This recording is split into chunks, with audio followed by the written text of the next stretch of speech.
Ave María Purísima, sin pecado concebida, sin pecado concebida, Ave María sin pecado concebida. Sumainyo ang kapayapaan. Buhay po ba ang Diyos?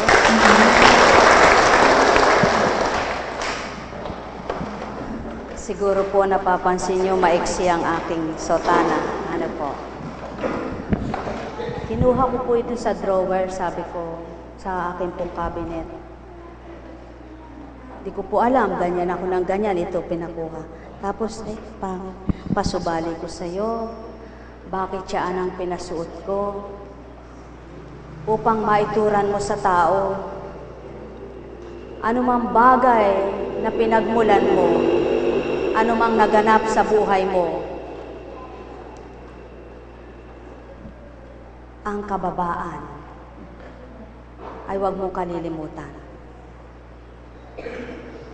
Ano pa ang dapat mong ipahayag sa iyong kasuotan? Halimbawa, nakaraan sa buhay mo, kung po bang tinatawag na maiksi ang kumot mo matutong mamaluktot. Yung kahirapan ng buhay ay dinamasa ninyo't dinanas ninyong pamilya. Subalit nang nakatighaw ka, huwag makalilimot ka sa pinagdaanan mo. Buhay po ba ang Diyos? Ano pa anak? Ganyan lamang ang buhay dito sa lupa. Maiksi lamang po ang pakikipanahan dito sa sanlibutan. Ang tunay na tatahanan ng tao na namatay sa pamamagitan ng kanyang kaluluwang lilisan ay dalawang tatahanan, impyerno at kaharian ng Ama. Yan po ang katotohanan, maiksi lamang ang buhay ng tao dito sa lupa. Maiksi. Buhay po ba ang Diyos? Medyo makipot po, no? Umurong. Ang sabi po ng Ama, ang pahiwatig po, pabatid sa inyo, huwag kang tumatandang paurong. Buhay po ba ang Diyos? Buhay po ba ang Diyos? Kailangan pag nagkakaedad daw, kung nung ikay bata, di mo nasusumpungan ng liwanag, nang tumatanda kay nakakakita ka ng liwanag. Buhay po ba ang Diyos? Huwag kang tumatandang paurong. Yung iba sutana po ganyan.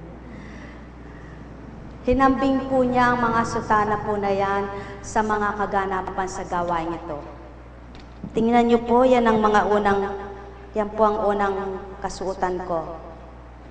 At ang mga sumunod, lumabay na, humaba na. Ano po ang ibigituran? Yan ang katotohanan. Palalawakin ko ang gawain ito, pahahabain ko ang pagdatal ko. Buhay po ba ang Diyos? Subalit ngayon, pinasuot ko sa iyo upang ipahiwatig mo sa mga anak ko na ako ay ako nga sa dakong ito. Kung ako'y kikilalanin, ang nakaraan ay patuloy na aalalahanin. Ako ay ako nga, mula pa sa simula hanggang wakas ang tao sa lupa. Buhay po ba ang Diyos? Inyo pong pakinggan ang karampot na bahagi sa banal na kasulatan. Habang nagpapahayag po, purihin ka, Ama. Kanina po, habang nagbabahagi, 3 alagad po ang umakyat sa taas. May tinanong ang isa, tapos yung 2 nagkukwentuhan. Biglang, ay, sabi ko, alam niyo ba kung kaninang nasa adoration ako? Sabi ko, Ama, ipakita mo po kung anong marapat na sisipian na ipapahayag mo mamaya sa gawain mo. Pagbukas kong ganyan, pinagbasa ako ng karampot, nagmensahe sa 2 alagad, pagkatapos nagmensahe, lumuwal na sila, at pinagbukas na namang muli, pinabasa, ayan po ang pinasipi. Inyo pong pakinggan ang banal na aral ng Ama.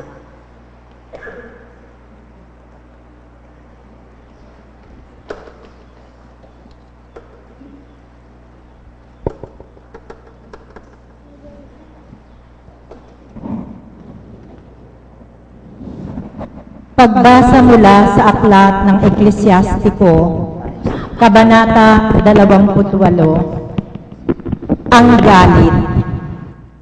Ang puot at pagngingit-ngit ay dapat ding kamuhian, ngunit sa makasalanan, iyan ay pangkaraniwan. Natatandaan ng Panginoon ang kasalanan ng bawat tao, at ang mapaghiganti ay paghihigantihan din niya. Patawarin mo ang kapwa sa kanyang pagkukulang, at pag ikaw ay dumalangin sa Diyos, patatawarin ka rin naman. Ang nagtatanim ng galit laban sa kapwa, pag tumawag sa Panginoon, walang kakamtang awa. Kung hindi ka nahahabag sa iyong kapwa, paano mong ihihingi ng tawad ang iyong mga kasalanan? Kung ikaw na tao lamang ay nagkikimkim ng galit, sinong magpapatawad sa iyo sa mga kasalanan mo? Alalahanin mo ang iyong wakas at tawiin mo ang iyong galit. Isipin mo ang kamatayan at sundin mo ang kautusan. Dili-dilihin mo ang kautusan at huwag kang magalit sa kapwa. Alalahanin mo ang tipan ng kataas-taasan at matututo kang magpatawad. Ang salita ng Diyos. Kung sa ganang katauhan, walang makatutupad niyan. Kung sa ganang kagustuhan mo tao, walang makasusunod niyan.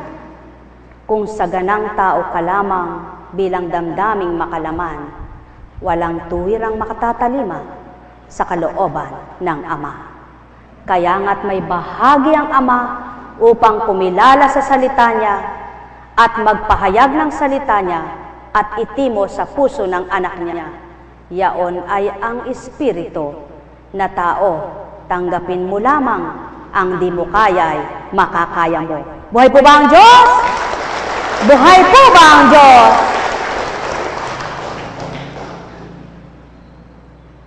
Paano mo mapapalaya ang sarili mo kung ayaw mong magpatawad?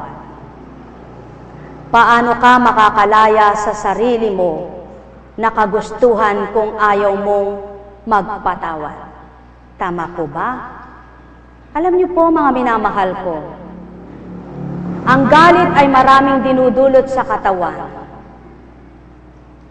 Kapag labis na ang galit mo, naroong mag-isip ka ng pumatay. Habang nakikita mo yung kinagagalitan mo, nagngingit-ngit ka. May mga tao, parang lukarit, di po ba? Ang isang normal na tao, hindi gaganyan. Sino po gumaganong? Pusa, di po ba? Dahil hindi na mapigil ang galit. Bakit po nagkakaroon ng galit ang tao? Bakit po? Maliwanag. Kaya nga tinuturan po sa mga alagad. Upang kayo ay makaiwas sa tukso ng galit, huwag niyong itanim sa puso niyo kung sino ang nakagalit sa inyo, kung ano ang kinagalit niyo. Ang pasubali po, walang nagpapahayag, walang nagkukwento.